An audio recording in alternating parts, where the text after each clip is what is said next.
தமது மூலமாய் தேவனிடத்தில் சேருகிறவர்களுக்காக வேண்டுதல் செய்யும்படி எப்பொழுதும் உயிரோடு இருக்கிற நம்முடைய கர்த்தராகிய இயேசு கிறிஸ்துவின் நாமத்திலே உங்கள் அனைவரையும் அன்புடன் வாழ்த்துகிறேன்.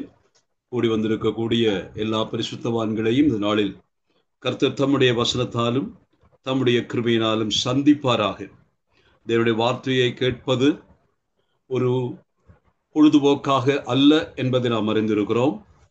கடந்த சில வாரங்களாக நெகேமியா புத்தகத்தினின்று நாம் கற்றுக்கொண்ட பாடங்கள் நம்முடைய மனதில் ஆழ பதிந்ததாக நான் நம்புகிறேன்.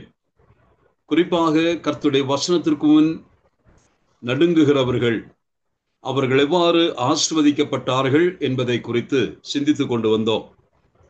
இந்த அடிப்படையிலே தேவனுடைய வார்த்தைகளுக்கு முன்பாக இன்றைக்கு நாம் அமர்ந்திருப்போமாக.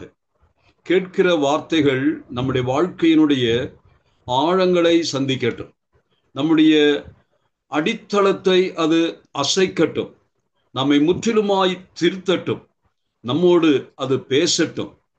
கேட்கிற வார்த்தைகள் அது ஒருபோதும் பாழான பூமியிலே விழுந்து அது அழிந்து போகாதபடிக்கு கேட்கிற வேத விதைகள் 30, 60, 100 விளையக்கூடிய நல்ல வயல் நிலங்களாக இதயத்தை பண்படுத்தி இந்த வார்த்தைகளை கவனிக்க நான் அன்புடன் கேட்டுக்கொள்கிறேன். இன்றைக்கு என்னோடு கூட இணைந்திருக்கக்கூடிய கர்த்தருடைய பிள்ளைகளை கர்த்தர் ஆசீர்வதிப்பாராக. இப்பொழுது நாம் எபிரேயர் 6ஆம் அதிகாரத்திற்குள்ளாக பிரவேசிக்க போகிறோம். பிரவேசித்து விட்டோம். அதனுடைய தொடர்ச்சியான பாடங்களை இன்றைக்கு கற்றுக்கொள்ள போகிறோம்.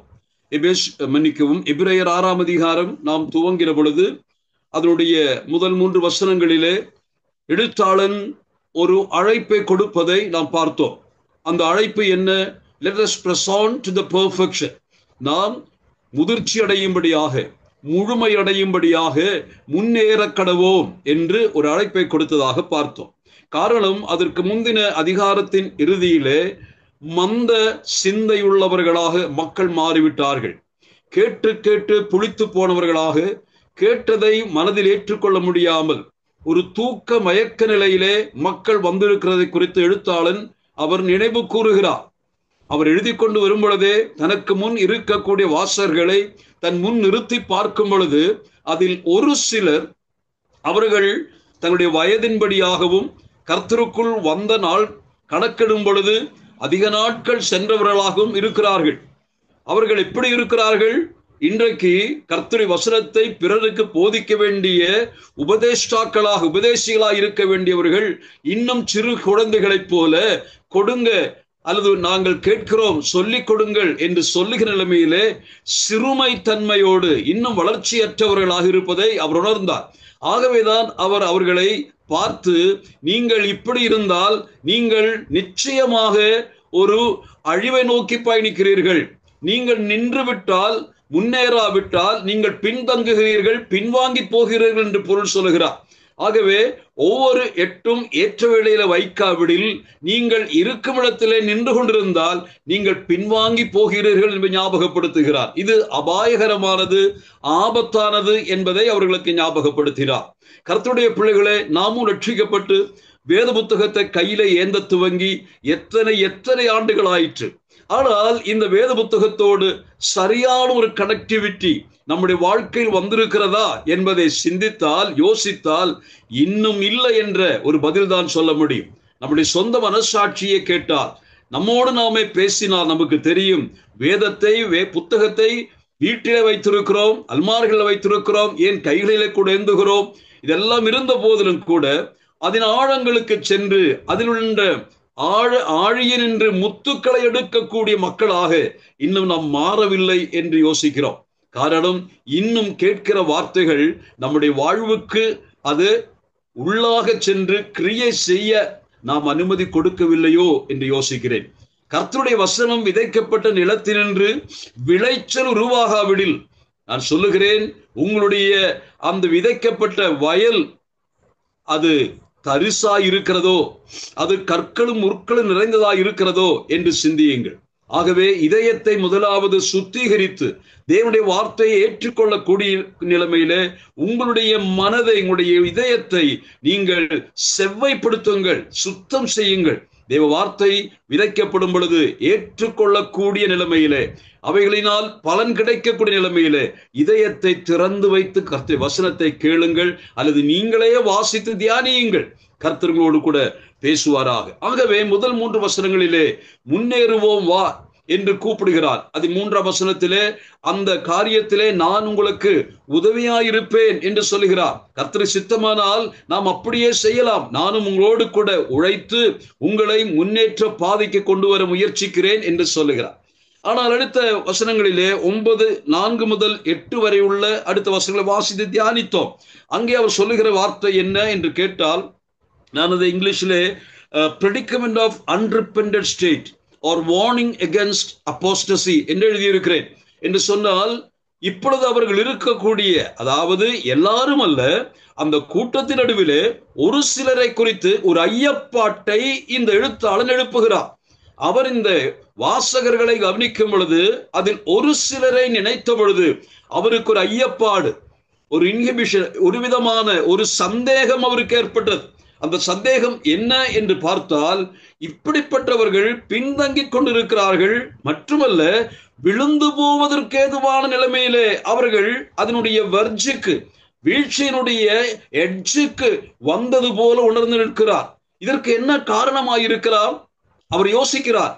அவர் கண்டுபிடித்த காரணம், இவர்கள் அநேகரில் இன்னும் கர்த்தருடைய வசனம் கிரியை நடப்பிக்கவில்லை, அல்லது சுவிசேஷத்தினுடைய சத்தியத்தை கேட்ட பொழுதும் கூட அதை அவர்கள் பொதுவாக ஏற்றுக்கொண்டு கூட்டத்தோடு கூட்டமாக சேர்ந்து கிறிஸ்தவ சபையிலே ஐக்கியமாய் இருந்த போதிலும் கூட அவர்களுடைய ரட்சிப்பை குறித்து எழுத்தாளருக்கு ஐயப்பாடு எழும்புகிறது.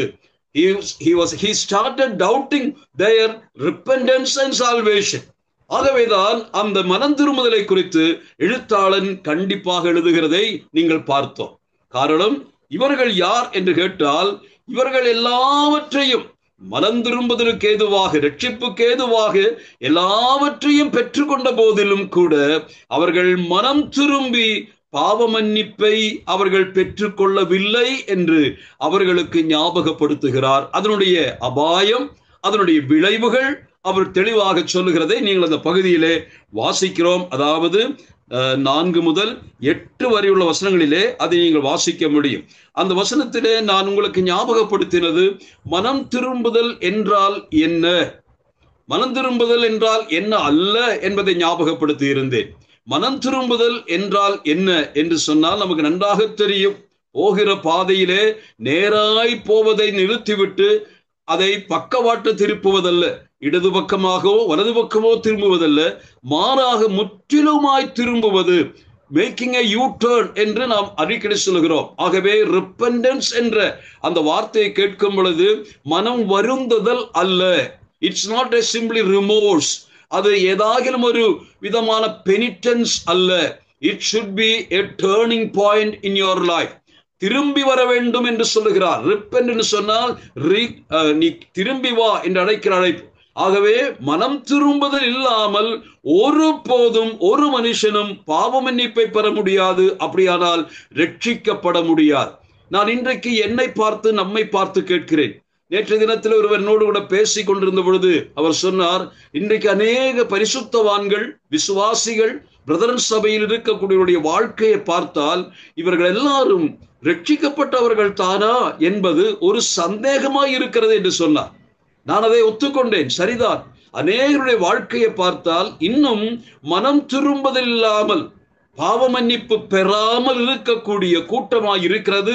அல்லது சபையில் அங்கங்களாய் இருக்கிறார்கள், சபையிலே எல்லா கூடுகையிலும் பங்கேற்கிறார்கள், ஊழியங்களே இருக்கிறார்கள். ஆனால் தங்களுடைய வாழ்க்கையினுடைய ஆழங்களை சென்று பார்த்தால், அந்தரங்கங்களை சென்று பார்த்தால் அங்கே மனம் திரும்புவதில்லாத ஒரு வாழ்க்கையை வாழ்ந்து கொண்டிருக்கிறார்கள். அப்படிப்பட்டவர்கள் ரட்சிக்கப்பட்டவர்களா இல்லையா என்பதை நாம் நியாயம் தீர்க்க முடியாது. அவரவர்கள் அதை அறிந்து கொள்வார்கள். பிரியமானவர்களே, ரட்சிக்கப்பட்டவர்களுக்கு அச்சடையாளங்கள் உண்டு. மனம் திரும்புதலுக்கேற்ற கனிகள் உண்டு என்பதை மறந்து விடாதிருங்கள். தேவனுடைய வார்த்தை அதை ஒரு எச்சரிப்பாக சொல்லுகிறதை நாம் பார்த்தோம். ஆகவே மனம் திரும்புதல் எவ்வளவு அவசியமானது என்பதை இந்த பகுதி ஞாபகப்படுத்துகிறது. ஆனால் மனம் திரும்பாமல் இங்க வாசிக்கிற வசனத்தில் 6ஆம் வசனம், மனம் திரும்பாமல் மறுதலித்து போனவர்கள் என்று சொன்னால் அங்கே விழுந்து போனவர்கள் என்ற வார்த்தை பயன்படுத்தப்படுகிறது. அந்த வார்த்தை இந்த பகுதியிலே வருகிறது, ஒரே இடத்துல தான் வருகிறது. அதாவது பாரபிக்டோ என்ற வார்த்தை விழுந்து போனால், மறுதலித்தால் என்ற சொல் இங்கு மட்டும்தான் புதிய ஏற்பாட்டிலே வருகிற ஒரு புதிய பதமாக இருக்கிறது. அதனுடைய அர்த்தம், அதனுடைய பொதுவான அர்த்தத்துக்கு சென்றால் அப்போஸ்டேட் அல்லது ஸ்டேட் ஆஃப் அபாஸ்டசி என்று சொன்னால் விசுவாச துரோகிகள் என்று பொருள். அதன் அர்த்தம் என்ன? வஞ்சிக்கிறவர்கள், those who are deceiving என்று சொல்லி அர்த்தம் சொல்லப்படுகிறது. அப்படியான என்ன அர்த்தம்? சபையிலே கூட்டத்தோடு கூட்டமாய் கூடி சபையினுடைய அல்லது கர்த்தராகிய இயேசு கிறிஸ்துவின் சகல நன்மைகளையும் சபையின் மூலமாக பெற்றெடுத்தும் கூட மனம் திரும்பாத ஒரு கூட்டத்தார் சபையிலே இருந்து கொண்டிருக்கிறார்கள் என்று அவர் எச்சரிக்கிறதை பார்க்க முடியும். அது மிகவும் அபாயகரமானது என்பதை ஞாபகப்படுத்துகிறார். ஆகவே மறுதலித்து போனவர்கள், the fallen one, விழுந்து மறுதலித்து போனவர்கள் என்று வாசிக்கிறோம். மறுதலித்து போகிறவர்கள் என்றல்ல, மறுதலிக்க போகிறவர்கள் என்று ஃபியூச்சர்லும் அல்ல, ஏற்கனவே மறுதலித்து போனவர்கள் என்ற சொல் பயன்படுத்துவதனாலே அவருடைய கண்ணெதிரே இப்படிப்பட்ட சிலரை அவர் பார்ப்பதாக could visualize some people who has already fallen out of grace என்று சொன்னால் அவர்கள் ரட்சிக்கப்பட்டவர்கள் அல்ல, ரட்சிக்கு பின் தோற்றத்தை வைத்துக் கொண்டு வாழ்ந்தவர்கள், முகமூடி அணிந்தவர்கள். அவர்கள் விழுந்து போவது ஆச்சரியமல்ல. காரணம், மனம் திரும்புதலுக்கு ஏதுவாக தேவன் பல வழிகளை மேற்கொண்டும் கூட இதயத்தை கடினப்படுத்தி மற்றவர்களுக்கு முன்பாக பாசாங்கு செய்து நடித்தவர்கள். அவர்கள் தங்களையும் ஏமாற்றி விட்டார்கள், பிறரையும் ஏமாற்றி விட்டார்கள். ஆண்டவரை மட்டும் ஏமாற்ற முடியாது என்பதை அதன் மூலமாய் அறிந்து கொள்ளுகிறோம். ஆக விழுந்து போகாதபடிக்கு அவர்கள் எச்சரிப்பாய் இருக்க வேண்டும். ஆனால் விழுந்து போகிறவர்கள் யார் என்று கேட்டால், மனம் திரும்பாமல் ரட்சிப்பை பெற்றுக் கொள்ளாமல் ரட்சிக்கப்பட்டவர்களைப் போல இருந்தவர்கள் அந்த சபையிலே, அந்த கூட்டத்திலே இருந்தார்கள். இவர்களை குறித்து சொல்ல வேண்டுமானால் உதாரணங்கள் பலது சொல்லிவிட்டேன். அதாவது எபிரேய விசுவாசிகள் ஒருவேளை கர்த்தராகிய இயேசு கிறிஸ்து வாழ்ந்த நாட்களிலே வாழ்ந்தவர்களாய் இருக்கலாம். இவர்களை எபிரேய விசுவாசம் சொல்லும் பொழுதே நான் இயேசு கிறிஸ்து நாட்களிலே வாழ்ந்த திரளான யூத மக்களை நினைவு கூறுகிறேன். கர்த்தராகிய இயேசு கிறிஸ்துவோடு கூட அநேகர் சென்றார்கள். திரளான கூட்டம், மல்டிடியூட் ஆஃப் பீப்புள் என்று வாசிக்கிறோம், திரளான மக்கள் கூட்டம். ஆனால் நான் அதை வகையறுத்து சொல்லுகிறேன். there are people who go after Jesus but very few people they follow Jesus. இந்த ரெண்டு சொற்களை நான் மாற்றி பயன்படுத்துவதற்கு காரணம், இன்றைக்கும் அநேகர் கர்த்தராகிய இயேசு கிறிஸ்துவை பின்னே போகிறார்கள், பின் செல்கிறார்கள். ஆனால் அநேகர் பின்பற்றி செல்கிறார்கள். இந்த ரெண்டு சொற்களை அது நானே சொல்லுகிறேன். ஆக புரிந்து கொள்வதற்காக சொல்லுகிறேன். ஆண்டவராகிய இயேசு கிறிஸ்துவுக்கு பின்னதாக ஆயிரக்கணக்கான மக்கள் பின் சென்றார்கள், ஆனால் பின்பற்றி செல்லவில்லை. அவர் அற்புதங்களை பார்த்தார்கள், அதிசயங்களை பார்த்தார்கள், உணவருந்தினார்கள், வியாதியஸ்தர்கள் சுகமாக்கப்பட்டதை உணர்ந்தார்கள், தாங்களே நன்மைகளை பெற்றுக் கொண்டார்கள். ஆனால் அந்த கூட்டம் எப்பொழுது கலைகிறது? சிலுவைக்கு பக்கம் வர வர அந்த கூட்டம் கலைந்து போகிறதை பார்க்க முடியும். கடைசியில் உயிர்த்தெழுந்த பின் மேல் வீட்டு அறையிலே, அந்த மாளிகையிலே எத்தனை பேர்கள் பார்க்கிறோம்? வெறும் 120 நபர்கள். ஆயிரங்களாக பின்பற்றின மக்கள், பின் சென்ற மக்கள், பின்பற்றி வந்த கூட்டம் வெறும் 120 என்பதை ஞாபகப்படுத்துகிறேன். ஆக அப்படிப்பட்ட எபிரேய விசுவாசிகள் அவர் என்ன செய்தார்கள்? ஆண்டவருடைய சகல நன்மைகளை அனுபவித்தார்கள். இங்கே வாசிக்கிற பிரகாசிக்கப்பட்டார்கள், பரமை ருசி பார்த்தார்கள், பரிசுத்தாவை பெற்றவர்கள், நல் வார்த்தை இனிவரும் உலகத்தின் பலன்களையும் ருசி பார்த்தவர்கள். இப்படிப்பட்ட சகல நன்மைகளும் இயேசு கிறிஸ்துவின் காலத்திலேயே அனுபவித்தவர்கள். ஆனால் என்ன நடந்தது? அவர்களுடைய வாழ்க்கையில மனம் திரும்புதல் வரவில்லை. அவர்கள் கடைசியாக என்ன செய்தார்கள்? இங்க வாசிக்கிறோம் இந்த வசனத்திலே, இவர்கள் எப்படிப்பட்டவர்களாய் இருக்கிறார்கள் பாருங்கள். 6ஆம் வசனம் கடைசியிலே, அவர்கள் தேவனுடைய குமாரனை தாங்களே மறுபடியும் சிலுவையில் அறைந்து அவமானப்படுத்துகிறபடியால். இதுதான் அன்றைக்கு நடந்தது. இயேசு கிறிஸ்துவோடு கூட வந்த சீஷர்கள், இயேசு கிறிஸ்துவோடு கொண்ட அந்த மக்கள் கூட்டம், அவர்கள் எல்லா நன்மைகளையும் பெற்றார்கள். இயேசு கிறிஸ்துவை பிழிந்து அவர்கள் உட்கொண்டதாக நினைக்கலாம். முழுமையாய் பரலோகத்தினுடைய சகல ஆசீர்வாதங்களையும் அவர்கள் பெற்றார்கள். ஆனால் என்ன நடந்தது? அந்த கூட்டத்திலே 3 பிரிவுகளாக நான் அதை நினைத்து பார்க்கிறேன். ஒரு கூட்டத்தார் நமக்கு என்ன இதுல, அவராச்சு அவருடைய பாடாச்சு என்று சொல்லி ஒதுங்கி கொண்ட கூட்டம் இருக்கலாம். இன்னொரு சாரார் பரிதாபப்படுகிறார்கள், ஐயோ பாவம் என்று. ஆனா இன்னொரு கூட்டர் இவனை அகற்றும், இவனை அகற்றும் என்று சொல்லி சிலுவையில் மறுபடியும் அறையக்கூடியவர்களாயும் காணப்பட்டிருக்கிறார்கள். அதைத்தான் இங்கு எழுத்தாளர் ஞாபகப்படுத்துகிறார். நீங்கள் அப்படிப்பட்டவர்களாய் இருப்பீர்களோ என்று நான் பயப்படுகிறேன். எல்லாவற்றையும் நன்மையும் அனுபவித்து கடைசியாக அவரை அகற்றும் சில அறையும் என்று சொல்லுகிற அந்த கொடும் நெஞ்சக்காரர்களாக, கொடும் கூட்டத்தாராக நீங்கள் மாறி போவீர்கள். காரணம் என்ன? பின் சென்றீர்கள், அவரை பின்பற்றி போகவில்லை, அல்லது அவரோடு கூட மனம் திரும்புதல் மூலமாக ஒரு உறவுக்குள் நீங்கள் வரவில்லை. ஆகவே விழுந்து போகிறீர்கள். இதுதான் இந்த பகுதியில நினைவு கூறுகிறேன். அவர்கள் மறுபடியும் இயேசு கிறிஸ்துவை சிலுவையில் அறைகிறவர்களாய் இருப்பதினாலே அவர்களை திரும்ப மறுபடியும் மனந்திருப்ப முடியாது என்று சொன்னால், சிலு அறைந்த பின்னதாக மறுபடியும் மனம் திரும்பி என்ன பிரயோஜனம் இருக்கிற யோசித்து பாருங்கள். அந்த நிலைமையிலே விசுவாசி கூட்டத்திலே ஒரு சிலர் இருந்ததாக அவர் நினைத்து வருத்தத்தோடு எச்சரிப்பாக இதை சொல்லுகிறதை பார்க்க முடியும். 8ஆம் வசனத்தை 7-8 வசனங்களை வாசிக்கும் பொழுது அங்கே வாசிக்கிற வார்த்தை 7-8 வசனங்களிலே இவ்விதமாக இதை சொல்லப்படுகிறது. என்ன வாசிக்கிறோம்? மன்னிக்கவும், 7-8 பகுதியிலே தான் அந்த நிலைமையில இருக்கக்கூடிய பரிதாப முடிவு, the tragic end of the people, those who do not repent. அவர்கள் மற்றவர்களுக்குள்ளதாக ஒரு நடிப்பு நடித்தார்கள். ஆனால் அவருடைய நிலைமை என்னவாகும் பாருங்கள். 7-8 வசனங்களிலே, எப்படி எனில் தன்மேல் அடிக்கடி பெய்கிற மழையை குடித்து தன்னிடத்தில் பயிரிடுகளுக்கு ஏற்ற பயிரை முளைப்பிக்க நிலமானது தேவனால் ஆசீர்வாதம் பெறும். அருமையான வார்த்தை இது. தேவனிடத்தினின்று நன்மையை பெற்று மழையின் தண்ணீரை குடிப்பது போல அந்த நன்மைகளெல்லாம் குடித்துவிட்டு தன்னிடத்தில் எதிர்பார்ப்போடு பயிரிடுகிற அந்த பயிரிடுகிறவர்களுக்கு ஏற்ற விளைச்சலை கொடுக்கக்கூடிய நிலமே நீ ஆசீர்வதிக்கப்படுவாய் என்று இந்த வசனத்தின் மூலமாய் சொல்லுகிறார். பழைய ஏற்பாட்டிலே பல வசனங்கள் இதற்கு இணையாக இருக்கிறதை நாம் அறிந்திருக்கிறோம்.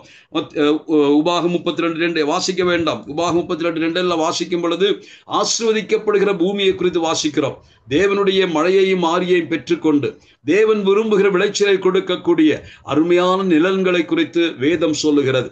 ஆனால் நமக்கு நன்றாக தெரியும், சபிக்கப்பட்ட இந்த பூமி எப்படி சபிக்கப்பட்டது? ஆதாமுடைய பாவத்தின் விளைவாக இந்த பூமியிலிருந்து பசுமையான புல்செடிகள் முளைக்க வேண்டும், அருமையான கனி செடிகள், கனி விருட்சங்கள் தோன்ற வேண்டும். ஆனால் பாவம் செய்த பின்னதாக சபிக்கப்பட்ட மண்ணு என்ன செய்ய ஆரம்பித்தது? அது முட்களையும் புதரையும் முளைப்பிக்க ஆரம்பித்து வாசிக்கிறோம். ஆசீர்வாதத்தை கொடுக்க வேண்டிய, ஆசீர்வாதம் பெற்று ஆசீர்வாதத்தை கொடுக்க வேண்டிய, ஆசீர்வதிக்கப்பட வேண்டிய அந்த நிலமானது முட்களையும் புதர்களையும் முளைப்பிக்க செய்கிறதா இருந்தால் அதனுடைய நிலைமை யோசித்து பாருங்கள். ஆகவே முதலாவது பாசிட்டிவாக சொல்லுகிறார், நீங்கள் இப்படி இருந்தால் எவ்வளவு நலமாயிருக்கும். மனம் திரும்புதலுக்கேற்ற எல்லா விதமான அனுகூல சூழ்நிலையும் அனுபவித்த பின்னர் நீங்கள் அதற்கேற்ற கனி கொடுத்திருந்தீர்களேயானால் எவ்வளவு ஆஸ்வதிக்கப்படுவீர்கள் என்று சொல்கிறார். ஆகவே மனம் திரும்புதலுக்கேற்ற கனியை குறித்து அவர் எதிர்பார்க்கிறார். நான் இங்கே சொல்லுகிறேன், ரட்சிக்கப்பட்டவர் என்று நீங்கள் சொன்னால், நான் சொன்னால், மனம் திரும்பினவன் என்று நான் சொன்னால், மனம் திரும்புதலுக்கேற்ற கனியை கொடுக்க நாம் மறந்துடக்கூடாது. அந்த கனியை நான் சொல்லுகிறேன், உண்மையாக மனம் திரும்பி இருந்தார், you cannot hide your repentance. இன்னைக்கு அநேகர் சொல்றாங்க, நாங்க மனம் திரும்பி இருக்கிறோம், ஆனா அதெல்லாம் வெளியே காட்டுறது இல்லைன்னு நினைக்கிற மாதிரி இருப்பார்கள். நான் சொல்லுகிறேன், you can never hide yourself if you are a repentant person. காரணம், நீங்கள் யோவான் ஸ்நானன் அந்த வசனத்தை கொஞ்சம் வாசிக்கலாம். யோவான் ஸ்நானன் பிரசங்கம் ஆரம்பிக்கிறார் பாருங்கள். மத்தேயு சுவிசேஷம் 3ஆம் அதிகாரத்தின் 1ஆம் வசனத்தையும் அதன் 8ஆம் வசனத்தையும் 10ஆம் வசனத்தையும் வாசித்து பாருங்கள். அங்கே மனம் திரும்புதலை குறித்து சொல்ல ஆரம்பிக்கிறார். பாருங்கள், மத்தேயு 3ஆம் அதிகாரம் 1, 8, 10. மனம் திரும்புங்கள், பரலோக ராஜ்யம் சமீபமாயிருக்கிறது என்று பிரசங்கம் பண்ணினான். மனம் திரும்புங்கள் என்ற வார்த்தை கவனிங்க. மனம் திரும்புங்கள். 8ஆம் வசனம், மனம் திரும்புதலுக்கு ஏற்ற கனிகளை கொடுங்கள். 8ஆம் வசனத்திலே மனம் திரும்புங்கள் என்று சொன்னது ஒன்றிலே. 8ஆம் வரும் பொழுது மனம் திரும்பினால் போதாது, மனம் திரும்புதலுக்கேற்ற கனியை கொடுக்கணும். 10ஆம் வசனத்தினுடைய பாதி என்று வாசிக்கலாம். நல்ல கனிகளை, ஆகையால் நல்ல கனி கொடாத மரமெல்லாம் வெட்டுண்டு அக்கினியிலே போடப்படும். மனம் திரும்புதலுக்கு என்று நான் ஜலத்தினால் உங்களுக்கு ஞானஸ்தானம் கொடுக்கிறேன். எனக்கு பின் வருகிறவரோ என்னிலும் வல்லமையுள்ளவராய் இருக்கிறார். போதும். இந்த 3 வசனங்களை கவனித்த பொழுது, முதலாவது மனம் திரும்புங்கள், இது ஆணை, இது கொடுக்கப்படுகிறது. ஆனால் மனம் திரும்பினவர்கள் என்ன செய்ய வேண்டும்? மனம் திரும்பினது மெய்யாக இருந்தால் மனம் திரும்புதலுக்கேற்ற கனிகள் வெளிவரும். Evidences will be produced, fruits will be produced. If you are really repentant person, you cannot hide yourself. It will be produced, it will be evident என்று சொல்லுகிறார். ஆகவேதான் இந்த இடத்தில் கனி கொடுக்கக்கூடிய நிலைமையிலே ஒரு நிலம் பண்படுத்தப்பட்டு அதில் விதைக்கப்பட்ட விதைகள் மழையை பெற்று அது முளைத்து கனி கொடாவிட்டால் அதன் அர்த்தம் என்ன? அதன் அர்த்தம் இந்த நிலமானது மனம் திரும்பாத நிலம். அந்த மனம் திரும்பாவிட்டால் மனம் திரும்புதலுக்கேற்ற கனியை கொடுக்க முடியுமா? கொடுக்க முடியாது. ஆகவே இன்றைக்கு அநேகர் மனம் திரும்பினார்கள் என்று சொன்னாலும் அவர்களுடைய மனம் திரும்புதலை வெளியே பார்க்க முடிவதில்லை. ஆகவே அவர்கள் மனம் திரும்பினார்களா இல்லையா என்பதை சந்தேகத்தோடு தான் பார்க்க வேண்டியதாயிருக்கிறது.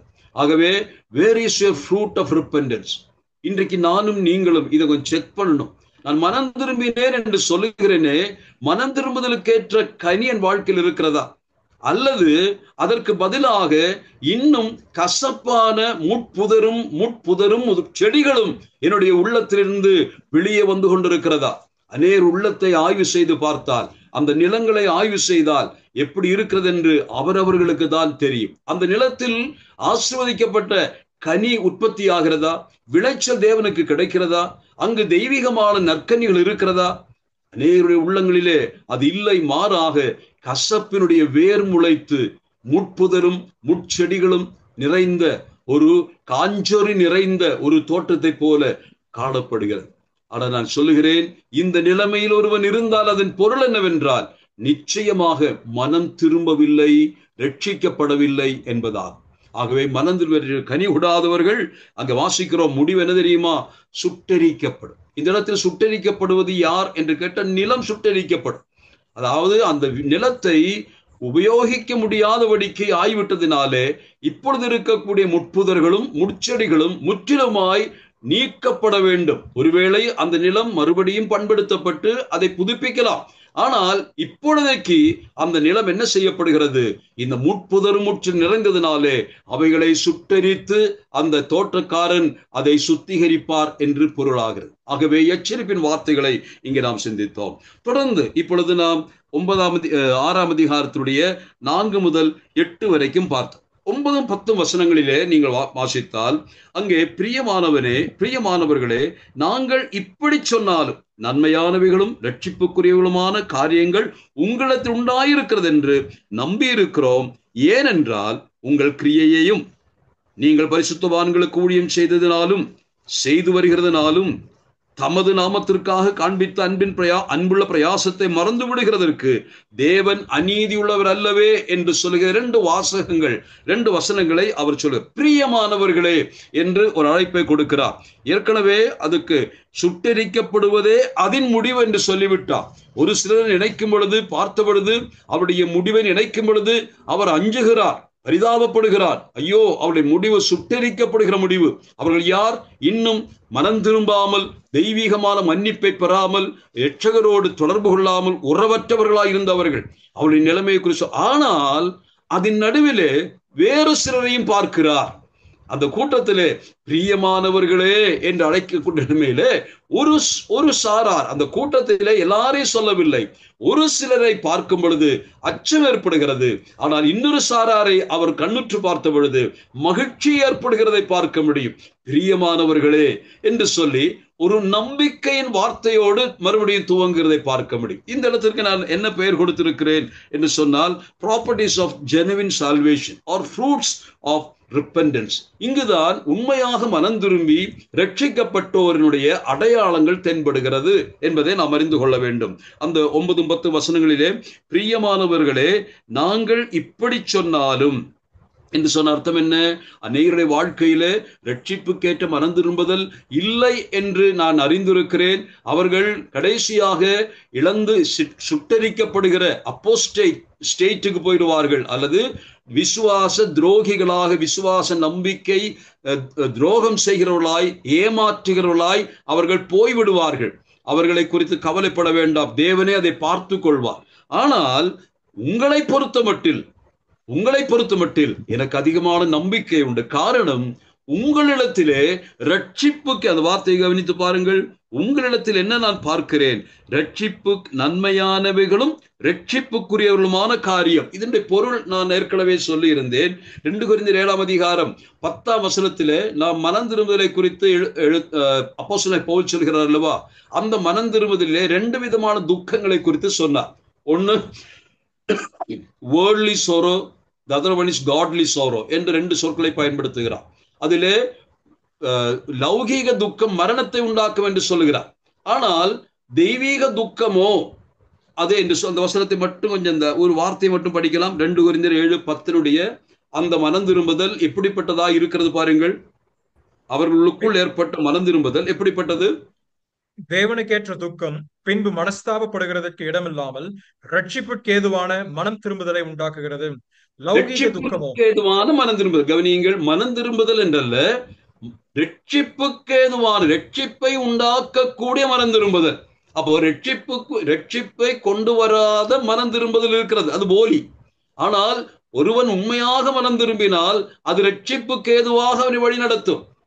இல்லாவிட்டால் அவன் ரட்சிக்கப்பட முடியாது. ஆகவே அந்த ரட்சிப்புக்கு ஏதுவான காரியங்கள் நான் உங்களிடத்தில் பார் என்று சொன்னால், உங்களில் சிலரை பார்க்கும் பொழுது நீங்கள் உண்மையாகவே மெய் மனஸ்தாபப்பட்டு மனம் திரும்பி கர்த்தராகிய இயேசு கிறிஸ்துவை சொந்த இரட்சகரும் கர்த்தருமாக ஏற்றுக்கொண்டு அவருடைய சீஷர்களாக, அவருடைய பின்பற்றார்களாக நீங்கள் இருப்பதை உணர்கிறேன்.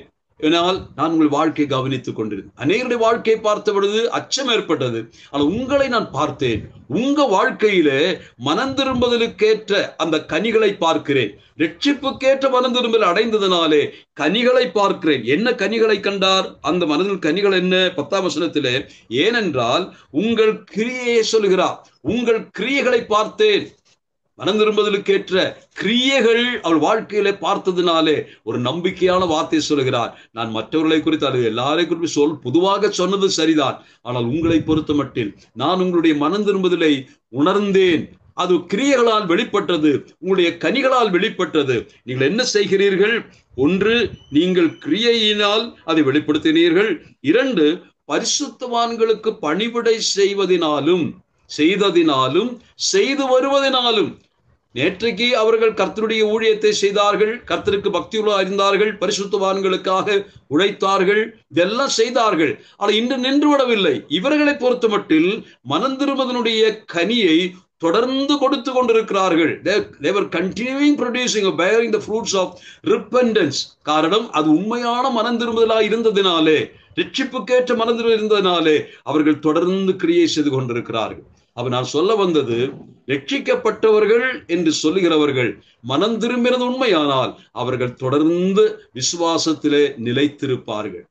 ரட்சிக்கப்படாதவர்கள் ரட்சிக்கப்பட்டவர்களாயிருந்தால் காலப்போக்கிலே அவர்கள் மங்கி மயங்கி அவர்கள் விழுந்து அவர்கள் கடந்து போவார்கள். ஆனால் ரட்சிக்கப்பட்டவர்கள் நிச்சயமாய் அவர்கள் தேவ கிருபையினாலே தொடர்ந்து கிரியையினாலே அதை வெளிப்படுத்தி செயல்பட்டு பரிசுத்தவான் தெய்வ சபைக்கு பிரயோஜனம் உள்ளவர்களாக இருப்பார்கள் என்பது இந்த எழுத்தாளன் அவர்களுக்கு ஞாபகப்படுத்துகிறார். ஆகவே 9, 10 வசனங்களிலே நான் சொன்னது ப்ராப்பர்ட்டிஸ் ஆஃப் ஜெனுவின் சால்வேஷனுடைய உண்மையான குணாதிசயங்கள் என்ற அடிப்படையிலே அதை நான் சொல்லிக் கொண்டு வந்தேன்.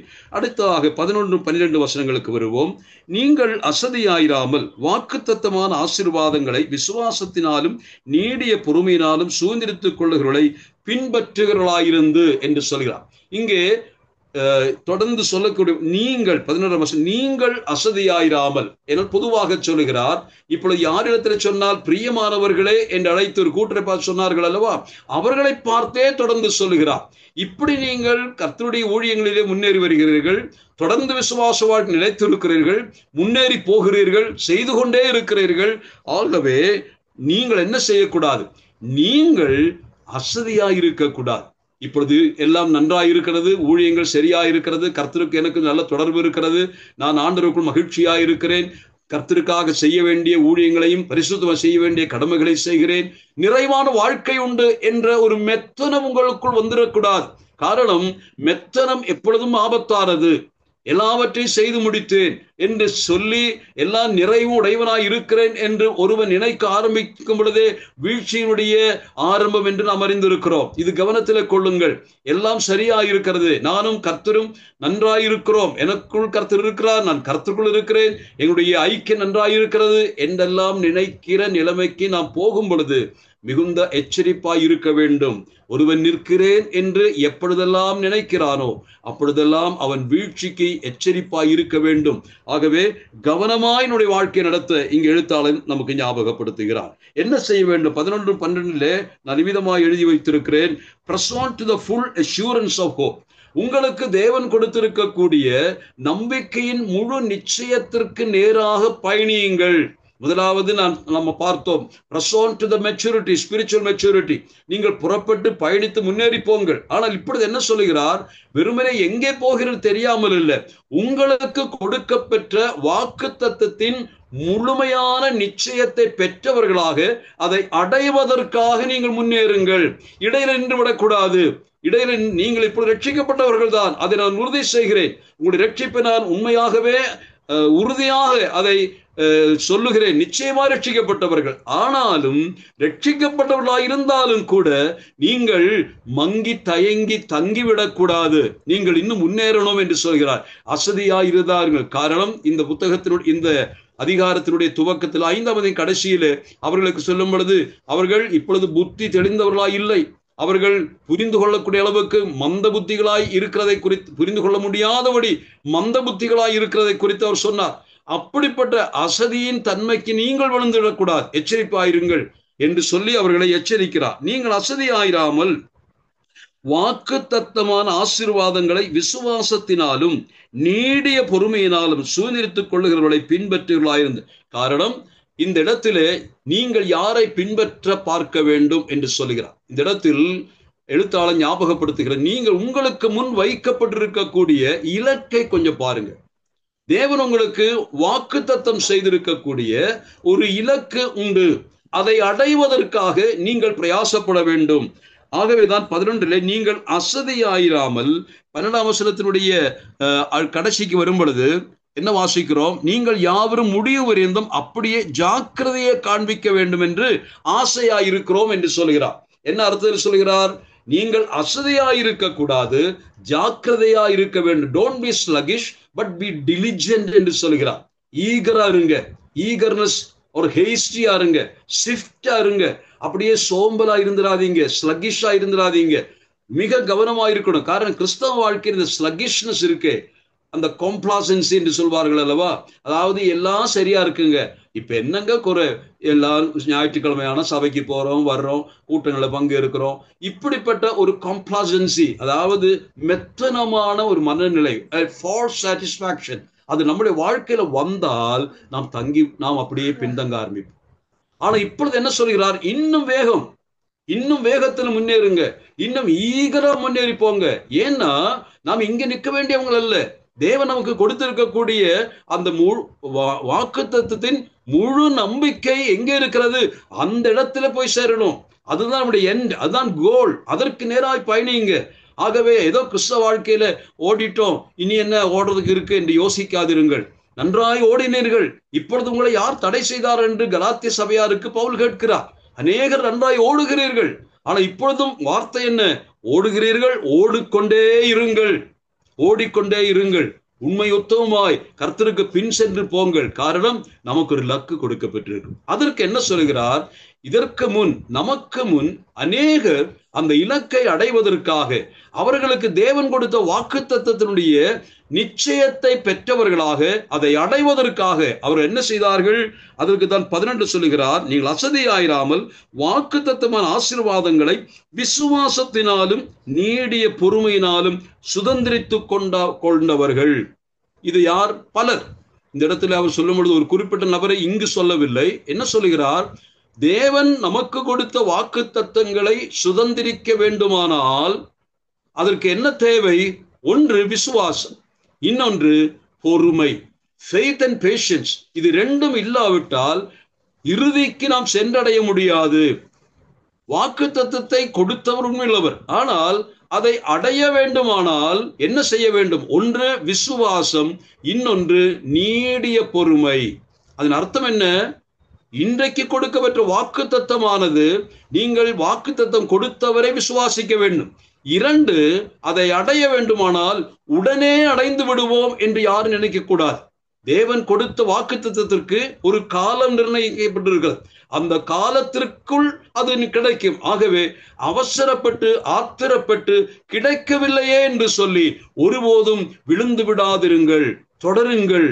விசுவாசத்தோடும் பொறுமையோடும் கூட உங்களுடைய வாக்குத்தத்தத்தை பெற்றுக்கொள்வதற்கு, சுதந்திரிப்பதற்காக நீங்கள் ஏற்கனவே வேத புத்தகத்திலே எத்தனை பேர்கள் அவிதமாய் தங்களுக்கு தேவன் கொடுத்த வாக்குத்தத்தத்தை பெறுவதற்காக விசுவாசத்தோடு கூட பொறுமையோடு கூட பயணித்தால் அல்லவா, அதை போல நாமும் பயணிக்க வேண்டும். விசுவாச வாழ்க்கை என்பது எபிரேயர் 12ஆம் அதிகாரத்தில் சொல்வது போல அது ஒரு ஓட்டமாயிருக்கிறது என்று பார்க்கிறோம். விசுவாசை துவக்குகிறவரும் முடிக்கிறவருமாகிய இயேசுவை நோக்கி பொறுமையோடு நாம் ஓடக்கடவோம் என்று சொன்னால் இலக்கை அடைவதற்கு பொறுமை வேண்டும்.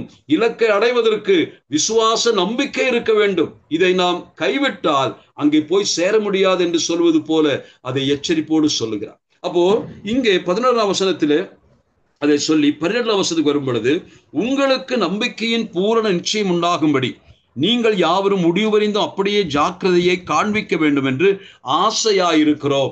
இங்கு எச்சரிப்பாய் சொல்லவில்லை, இந்த எழுத்தாளர்களுடைய ஒரு ஆசையை தெரிவிக்கிறார். காரணம், உங்களை குறித்து எங்களுக்கு சந்தேகம் ஒன்றும் இல்லை, ஆனாலும் மற்றவர்களை பார்க்கும் பொழுது ஏற்பட்ட அச்சம் இருப்பதினாலே உங்களை நாங்கள் ஞாபகப்படுத்துகிறோம். அந்த அவர்களைப் போல நீங்கள் இருந்து விடக்கூடாது. நீங்கள் விசுவாசத்தோடும் நம்பிக்கையோடும் பொறுமையோடும் கூட வாக்குத்தத்தம் செய்ததை பெற்றுக்கொள்ள முன்னேறுங்கள். காரணம், அங்க சொல்லுகிறது, இங்க வாசிக்கிறோம், உங்களுக்கு நம்பிக்கையின் பூர்ண நிச்சயம் உண்டாகும்படி. இது கவனியுங்கள், உங்களுக்கு நம்பிக்கையின் பூர்ண நிச்சயம் உண்டாகும்படி என்று வாசிக்கிறோம். எப்பொழுதுமே நாம் வைக்கக்கூடிய நம்பிக்கையிலே நமக்கு பூர்ண நிச்சயம் இருக்கிறதா என்பதை எப்பொழுது சோதித்து பாருங்கள். ஏதோ நம்புகிறேன் என்றல்ல. நம்பிக்கை என்று சொன்ன அர்த்தம் என்ன? ஒருவர் அது நமக்கு வாக்கு கொடுத்திருந்தால் அதை செய்து முடித்தார் என்பது போல அவரை நம்புவதுதான் நம்பிக்கையின் முழு நிச்சயம். யார் நமக்கு வாக்குத்தத்தம் கொடுத்தார் என்பதை பொறுத்துதான் நம்முடைய நம்பிக்கையினுடைய நிச்சயம் இருக்கிறது என்பதை நாம் அறிந்து கொள்ள வேண்டும். ஆகவே தேவன் என்ன செய்கிறார்? இப்படிப்பட்ட ஒரு நிச்சயத்தோடு கூட நாம் நம்பிக்கையோடு கூட முன்னேறுவதற்கு ஏதுவாக அவர் நமக்கு எச்சரிப்பை கொடுக்கிறார். தயவு செய்து கர்த்தருடைய பிள்ளைகளே, இந்த விசுவாசத்தின் நம்பிக்கையை முழுமையான நிச்சயம் அற்றவர்களாய் நீங்கள் காணப்படக்கூடாது. முழுமையான நிச்சயம் அது உங்களுக்கு இருக்க வேண்டும். நிச்சயமாய் தேவன் அதை செய்து முடிப்பார் என்ற விசுவாசத்தோடு கூட ஜாக்கிரதையை காண்பிக்க வேண்டும். ஷோ டிலிஜென்ஸ் என்ற வார்த்தை வேத புத்தகத்திலே பல இடங்களிலே பலமுறை சொல்லப்பட்டு, கிறிஸ்தவ வாழ்க்கையில இந்த டிலிஜென்ஸ் என்ற வார்த்தை மிக கவனமாக எடுத்துக்கொள்ள வேண்டும். காரணம், கர்த்தர் எல்லாவற்றையும் செய்து முடிப்பார், அதுல சந்தேகம் இல்லை. கர்த்தர் எல்லாவற்றையும் செய்ய வல்லவர், அதுல சந்தேகம் இல்லை. கர்த்தர் எல்லாவற்றையும் செய்ய விருப்பமுள்ளவராய் இருக்கிறார். ஆனால் unless you cooperate, unless you yield yourself to the will of God, God cannot perform it. ஆகவேதான் சொல்லுகிறார், உங்களுடைய கோஆபரேஷன் தேவைப்படுகிறது. நான் நிச்சயமாய் செய்து முடிப்பேன், நான் உங்களுக்கு கொடுத்த வாக்குத்தத்தத்தை நிறைவேற்றுவேன், அதுல சந்தேகமே வேண்டாம். ஆனால் நீங்கள் எப்படி இருக்க வேண்டும்? அதை சந்தேகிக்க கூடாது. நான் சொன்ன வார்த்தைகளை முழு நிச்சயமாய் நம்பி நீங்கள் அது நிச்சயமாய் நிறைவேறும் நம்பிக்கையோடு கூட தொடருங்கள் என்று ஞாபகப்படுத்துகிறார். 11-12 வசனங்கள். இனி 13 முதல் 20 வரை உள்ள கடைசி வசனங்கள் வரைக்கும் அவருடைய தலைப்பு நான் நம்புகிறேன், perfection of saints promised and pledged by God. பரிசுத்தவான்களுடைய முழுமை அடைதல், அவருடைய முழுமையான இறுதி இலக்கை அடைதல் தேவனால் வாக்குத்தத்தம் செய்யப்பட்டது மட்டுமல்ல, தேவனால் உறுதி செய்யப்பட்டதாகவும் இருக்கிறது என்று சொன்னால், தேவன் ஒரு ஆணையிட்டு அதை உறுதி செய்திருக்கிறார். அப்படியானால் தேவன் நமக்கு கொடுத்த வாக்குத்தத்தங்களை பொறுத்தமட்டில் அது நிச்சயமாய் நிறைவேறும் என்பதை நம்புங்கள் என்று வலியுறுத்துகிற பகுதி. இந்த இடத்துல வரும் பொழுதுதான் ஏற்கனவே பின்பற்றுகிறவர்களை, அதாவது 11ஆம் வசனத்திலே வாசித்த பொழுது விசுவாசத்தினாலும் நீடிய பொறுமையினாலும் சுதந்திரித்துக் கொள்ளுகிறவர்களை பின்பற்றுகள் என்று சொன்னார். ஆனா இப்பொழுது அந்த பின்பற்றினவர்களில் ஒருவருடைய பெயரை எடுத்து சொல்ல ஆரம்பிக்கிறார். அது எங்க வாசிக்கிறோம்? நான் வாசிக்கிற வசனத்திலே 13ஆம் வசனத்திலிருந்து வாசிக்கும். ஆபிரகாமுக்கு என்று சொல்லி ஆரம்பிக்கிறார். ஆபிரகாம் எப்படிப்பட்டவராயிருந்தார் நமக்கு நன்றாக தெரியும். ஆபிரகாமுடைய வாழ்க்கை குறித்து வேதத்தில் தெளிவாக சொல்லப்படுகிறது. ஆபிரகாமுக்கு என்று சொல்வதனாலே ஏற்கனவே பலர் விசுவாசத்தினாலும் பொறுமையினாலும் நீடிய பொறுமையினாலும் தங்களுடைய நம்பிக்கையின் முழு நிச்சயத்தை பெற்றார்கள். ஆனால் அதில் முக்கியமான எடுத்துக்காட்டாய் வாழ்ந்தவர் யார் என்று கேட்டால் ஆபிரகாம் என்ற தகப்பன். ஆகவேதான் ஆபிரகாமை இப்பொழுது மறுபடியுமாக ஒரு முன்மாதிரியாக எழுத்தாளர் அவர்களுக்கு முன்னதாக கொண்டு வந்து நிறுத்துகிறார். ஆகவே 13ஆம் வசனத்தில் ஆபிரகாமுக்கு தேவன் வாக்குத்தத்தம் பண்ணின போது ஆணையிடும்படி தம்மிலும் பெரியவர் ஒருவர் இல்லாதபடியினாலே தமது பேரிலே தானே ஆணையிட்டு, பாருங்கள் 14, நிச்சயமாக நான் உன்னை ஆசிர்வதித்து உன்னை பெருக பண்ணுவேன் என்றார் என்று சொல்லுகிறார். இந்த நிச்சயம் என்ற சொல் பல இடங்களிலே நீங்கள் பார்த்திருக்கலாம். ஏற்கனவே நாம் 12 வாசித்தோம், நம்பிக்கையின் பூர்ண நிச்சயம். இந்த இடத்திலே தேவன் ஆபிரகாமுக்கு வாக்கு கொடுக்கும் பொழுது என்ன சொல்லுகிறார்? நிச்சயமாகவே. இது தேவனுடைய வார்த்தை. நிச்சயமாகவே நான் உன்னை ஆசீர்வதிப்பேன். நாம் ஆதியாகம் 12ஆம் அதிகாரம் 3 தான் இந்த வசனத்தை வாசிக்கிறோம். கொஞ்சம் வாசிக்கலாமா? ஆதியாகம், அதாவது ஆண்டவர் ஆபிரகாமுக்கு கொடுக்கிற வாக்கு தத்தம் முதலாவது 12:3 வாசிக்கிறோம். பாருங்கள்.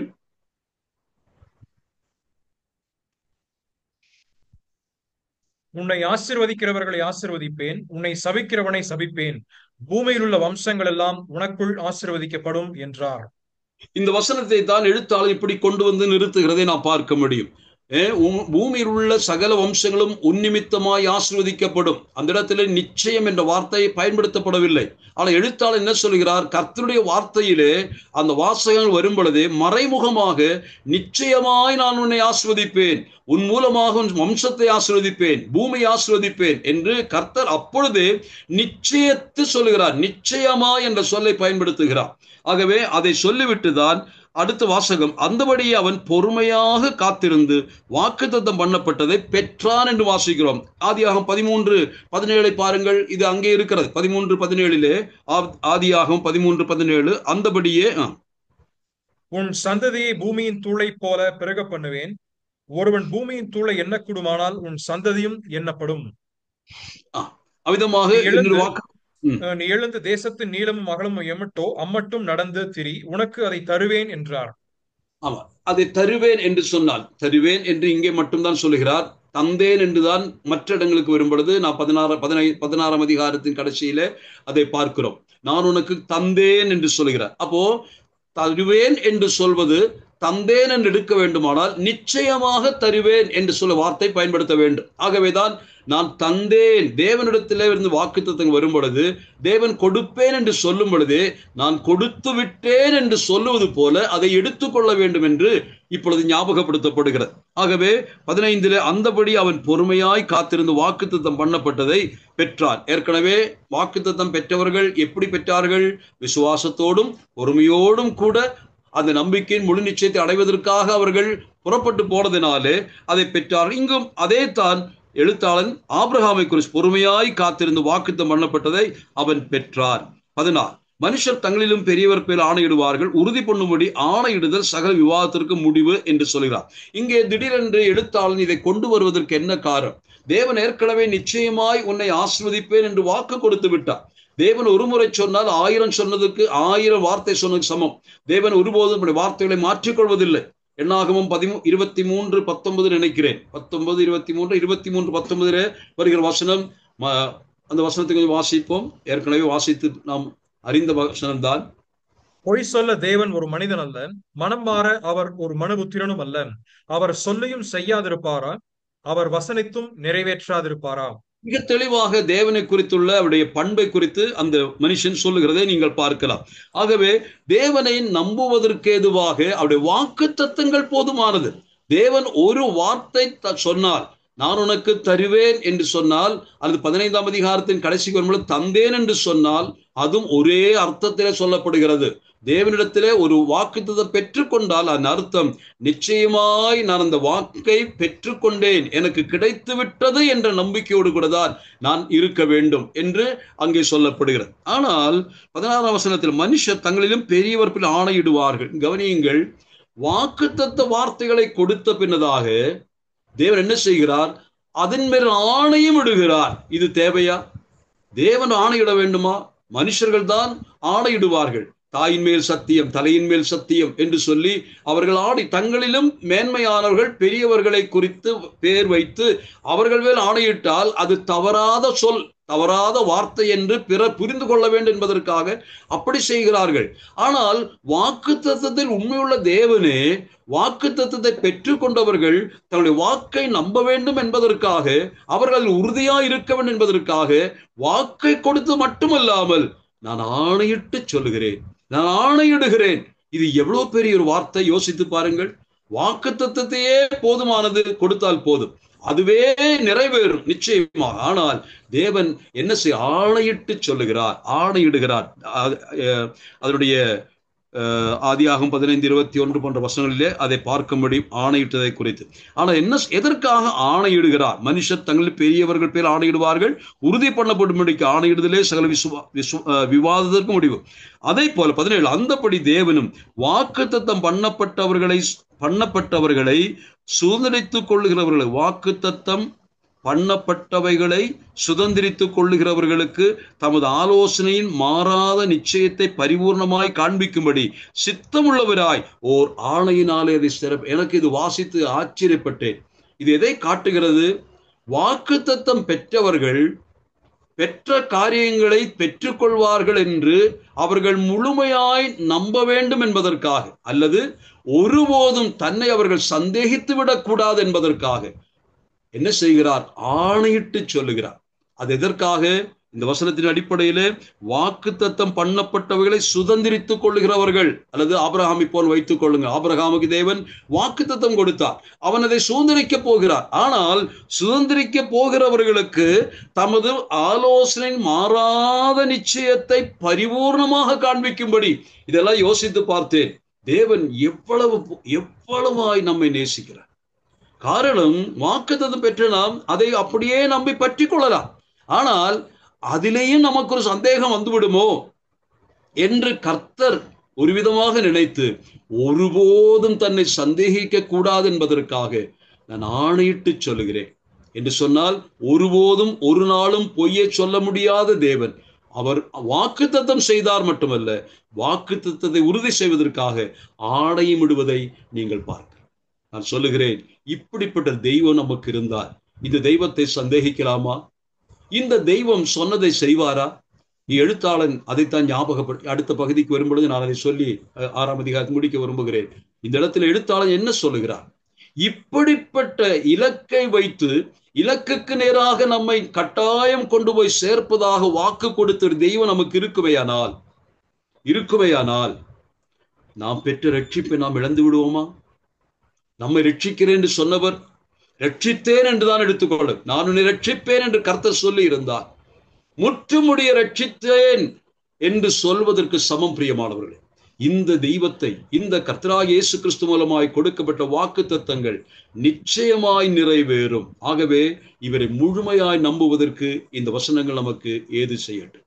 ஒருபோதும் ஒரு துளி அளவு, இம்மி அளவாகிலும் ஆண்டவரை சந்தேகிக்க கூடாது என்று கர்த்தர் நம்மை குறித்து நினைத்ததினாலே ஒரு சந்தேகம் தன்மேல் வரக்கூடாது என்பதற்காக அதைத்தான் நான் 17 அந்தபடி தேவனும் வாக்குத்தத்தம், அந்த வசனத்தை கொஞ்சம் மனப்பாடமா நீங்க படிக்கலாம்.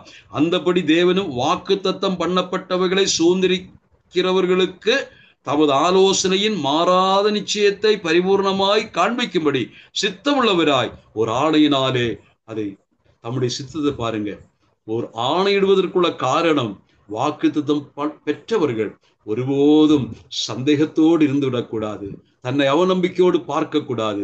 அவர்கள் முழுமையா தம்முடைய ஆலோசனைகள் எல்லாம், தாம் அவர்கள் கொடுத்த வாக்குத்தத்தங்கள் எல்லாம் மாறாதவைகள், அது நிச்சயமாய் நிறைவேறும் என்று அவர்களுக்கு ஞாபகப்படுத்துவதற்காக ஆணையினால் உறுதி செய்தார் என்று நான் வாசிக்கிறேன். நான் நிறுத்துகிறேன். ஆகவேதான் நான் ஆரம்பத்தில் சொல்லும் பொழுது எபிரேயர் நிருபம் 7:25 உங்களுக்கு ஞாபகப்படுத்தினேன். அந்த வசனம் என்ன சொல்லுகிறது? தமது மூலமாய் தேவனிடத்தில் சேருகிறவர்களுக்காக வேண்டுதல் செய்யும்படியாக, வேண்டுதல் செய்வதற்கு ஏதுவாக அவர் எப்பொழுதும் உயிரோடு இருக்கிறபடியால் அவர்களை முற்றுமுடி ரட்சிக்க வல்லவராயிருக்கிறார். கர்த்தருடைய பிள்ளைகளே, இந்த ரட்சிப்பையும் இரட்சகரையும் நாம் சந்தேகிக்க வேண்டும். உண்மையாய் மனம் திரும்பி பாவ மன்னிப்பை பெற்று ரட்சிக்கப்பட்ட தெய்வ பிள்ளையாய் நீ இருந்தால் உன் ரட்சிப்பு நிச்சயமாய் நிறைவேறும். இலக்கை அடைவதற்கு கர்த்தர் பொறுப்பேற்றிருக்கிறார். நிச்சயமாய் கைவிட மாட்டார். வாக்குத்தத்தம் செய்தவர், அதை ஆணையினால் உறுதி செய்தவர், உனக்கு கொடுத்த இந்த நம்பிக்கையை ஒருபோதும் அவர் இழந்து போகும்படி அனுமதிக்க மாட்டார். அப்படி ஒரு தெய்வம் நமக்கு இருக்கிறதுனாலே இந்த தெய்வம் இன்றும் இன்னும் சதாக்கால் நம்முடைய தேவனாயிருக்கிறார். மரண பரியந்தம், மரணத்தினூடாக, மரணத்தின் அப்புறமாக கூட நம்மை நடத்த வல்லவராயிருக்கிறார். தேவன் தாமே நம்மை ஆஸ்வதிப்பாராக.